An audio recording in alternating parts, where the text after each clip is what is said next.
Le CAP maintenance des matériels de parcs et jardins s'est créé donc à la rentrée 2007. C'est un diplôme de 2 ans avec maintenant entre 12 et 14 semaines de stage en entreprise. Mais ce qui est important de dire, c'est que les matériels de parcs et jardins, on croirait que ça se limite aux tronçonneuses ou à quelques petits matériels, alors que ça va jusqu'à des quasi-tracteurs. Là, pour les jeunes qui sont intéressés par la mécanique, c'est un endroit où ils vont pouvoir aller au cœur des moteurs et avec une diversité de matériel, motorisation essence, diesel, vous avez tout là-dedans. Ouais. 2 temps, 4 temps.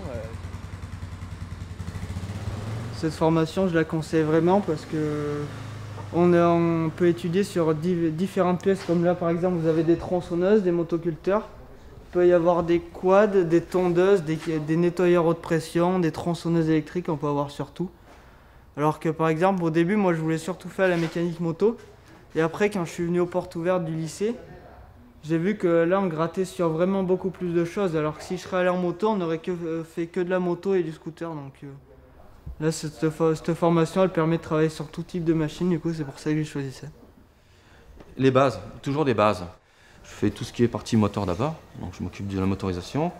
Je fais les éléments, les sous-éléments, et voilà, comme pour des recherches de panne.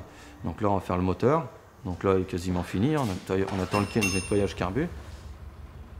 En termes de perspective d'emploi, si un jeune a un CAP maintenance des matériels de parcs et jardins, et s'il est persistant et s'il veut travailler là-dedans, il n'y aura pas de problème. Il pourra travailler dans le secteur. Même s'il n'y a pas énormément d'entreprises, il y a un renouvellement générationnel qui fait qu'il y a une pression de demande vis-à-vis de ces jeunes. Je fais la vidange du moteur. Et là j'ai démonté mon carburateur, il faut que je le passe à la machine ultrason pour le nettoyer, ça enlève toutes les impuretés. Et voilà. Après une fois je remonte tout, je change tous les joints. Et après voilà, on change la courroie, on affûte les lames. On graisse toutes les parties qui sont en rotation, donc les roues, les roulements. On fait une grosse révision et après ça va repartir pour 1 an encore.